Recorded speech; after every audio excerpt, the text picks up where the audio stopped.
On a cold January morning in 2025, the United States unleashed a tremor across the global financial system. A single presidential signature established the nation's first strategic Bitcoin reserve.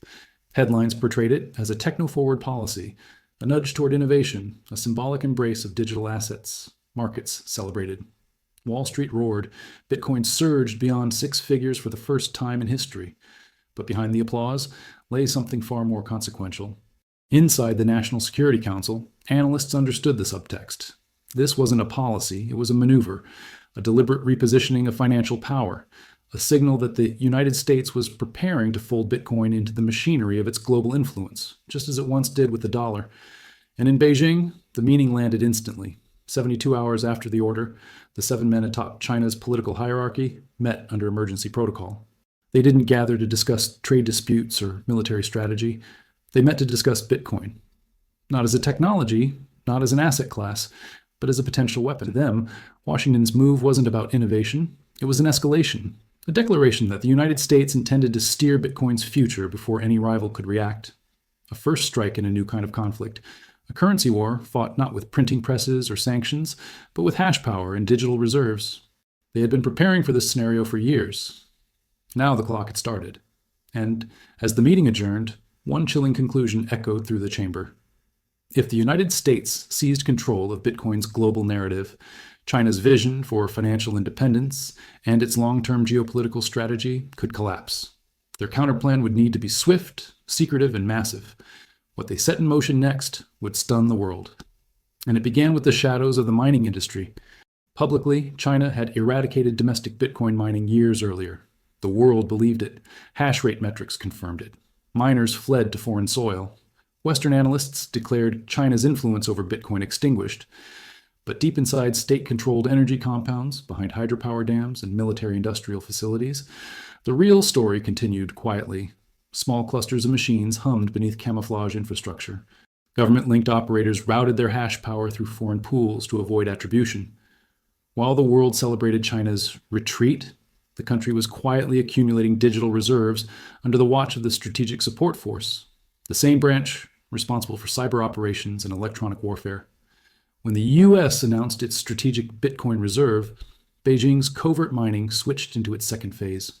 Provincial leaders received discrete directives. Surplus electricity from state-owned grids could now be allocated to authorized digital industrial operations. The coded language was unmistakable. Mining was back, this time fully nationalized. China possessed the largest industrial power capacity on Earth. Remote coal regions with stranded electrical excess suddenly became strategic assets. Hydropower regions in Sichuan and Yunnan resumed seasonal mining.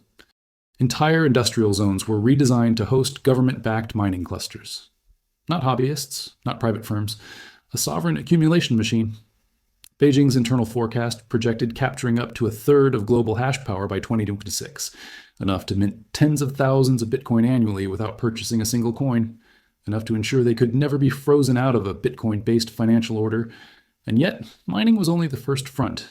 The second would emerge through global shadow markets, where nations acquire Bitcoin in silence without moving the price charts the public obsesses over. A new form of accumulation had begun, one the United States could not see yet. China held over $3 trillion in foreign currency reserves, most denominated in U.S. debt, a vulnerability they despised, a tether the dollar used to exert dominance. After the U.S. Bitcoin reserve announcement, China mobilized state-backed financial arms in Singapore, Hong Kong, and Switzerland to begin acquiring Bitcoin quietly and at scale. Not through exchanges, never where algorithms could detect them. They turned to global over-the-counter networks, off-book trades facilitated by sovereign wealth funds, state-owned conglomerates, and discrete intermediaries. Bitcoin moved from private hands to state-controlled vaults without ever touching public ledgers in ways visible to markets. Billions of dollars flowed in silence. By spring, China had accumulated tens of thousands of coins, more than some nations held in gold. The purchases were small compared to their reserves, but enormous relative to Bitcoin's supply. Beijing's strategy was clear. If the United States sought to corner Bitcoin's monetary future, China would acquire enough to prevent unilateral control. They didn't need dominance, just leverage. At the same time, a parallel initiative resurfaced, the digital-yuan. It had never gained traction internationally, too centralized, too traceable, too political. But China now realized an opportunity, attach Bitcoin reserves to the digital yuan, not fully backing it, but anchoring its credibility, a programmable currency with a hard asset spine. International partners, especially nations strained by U.S. sanctions, began to take interest. Access to a currency insulated from Washington's reach and linked to Bitcoin's scarcity was appealing. And as Beijing assembled this architecture of influence, a new coalition began to emerge among nations skeptical of American dominance, not by ideology, but by necessity. The BRICS alliance had long fantasized about a financial system independent of the West, but internal mistrust always derailed progress. Competing ambitions turned collective plans into diplomatic theater. But the U.S. Bitcoin reserve changed everything. Suddenly, members shared the same fear that Washington would use Bitcoin the way it used the dollar, unilaterally, aggressively, without accountability. At an emergency gathering following the U.S. announcement, China proposed a radical idea, a shared BRICS Bitcoin reserve. A pooled treasury composed of contributions from member states, anchored by Bitcoin and gold, designed to support a new settlement system for global trade. This wasn't a replacement currency. It was a shield, a way to settle cross-border commerce without relying on Western banking rails or risking American sanctions. The idea gained momentum instantly. Russia, constrained by years of sanctions, welcomed any alternative. Middle Eastern members saw a chance to diversify beyond the petrodollar structure.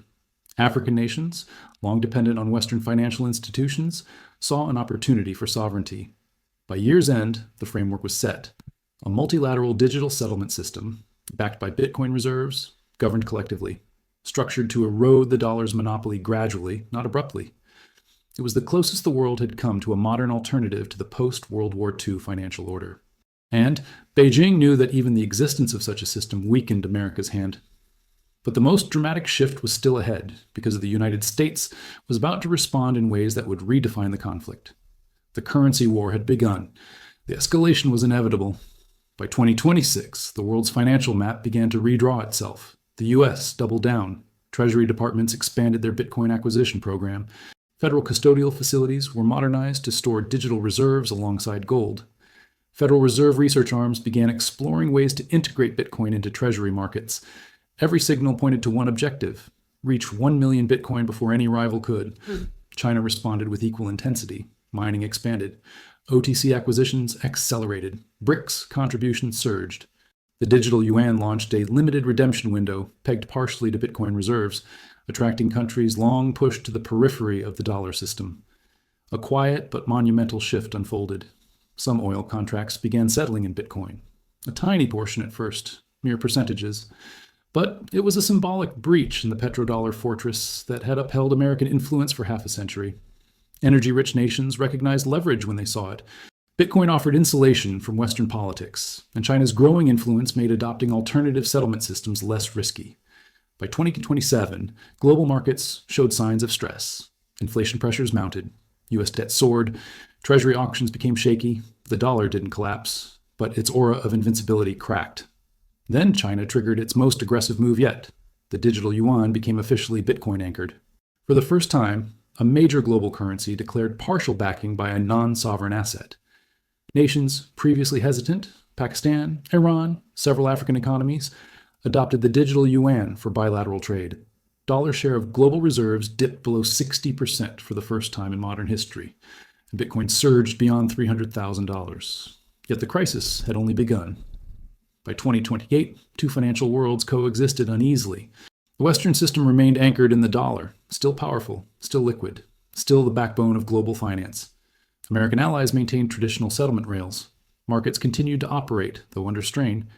The Eastern system, meanwhile, evolved into a BRICS-led network backed by Bitcoin and gold reserves. Not a single currency, but a coordinated framework of interoperable systems designed to bypass Western oversight. And Bitcoin sat between them, neutral yet indispensable. Whenever a transaction required trust between geopolitical rivals, Bitcoin served as the settlement layer. It didn't care about borders, politics, or sanctions. It simply processed truth mathematically. Western analysts began calling it the new gold window, a reference to the era when the dollar's power rested on gold convertibility. This time, however, no nation controlled the reserve asset. Not the US, not China, no one. The multipolar monetary order had arrived, not by negotiation, but by competition. Not by consensus, but by necessity. Bitcoin stabilized between $500,000 and $1 million. Governments hoarded it.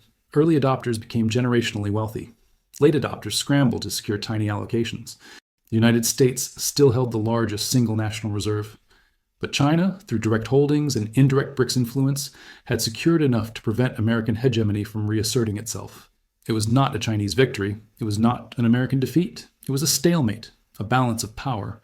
But the war wasn't over. The next phase would determine who shaped the rules of this new world. When the dust settled, economists tried to measure the winners. China had achieved what it long desired: insulation from Western financial coercion, expanded international relevance for its currency, and a multipolar system where it wielded influence without needing to dominate. BRICS nations gained unprecedented sovereignty.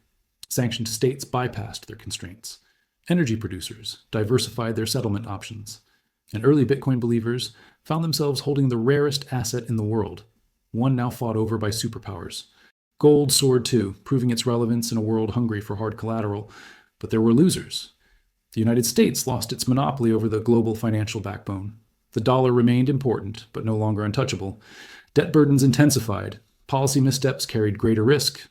Ordinary citizens dependent on fiat savings watched purchasing power slip as inflation and geopolitical stress weighed on traditional assets. And millions who once owned Bitcoin but sold too early witnessed the greatest wealth reallocation in modern history pass them by. By the end of 2028, a new truth became undeniable. Bitcoin had evolved from a fringe experiment into the gravitational center of a global monetary restructuring.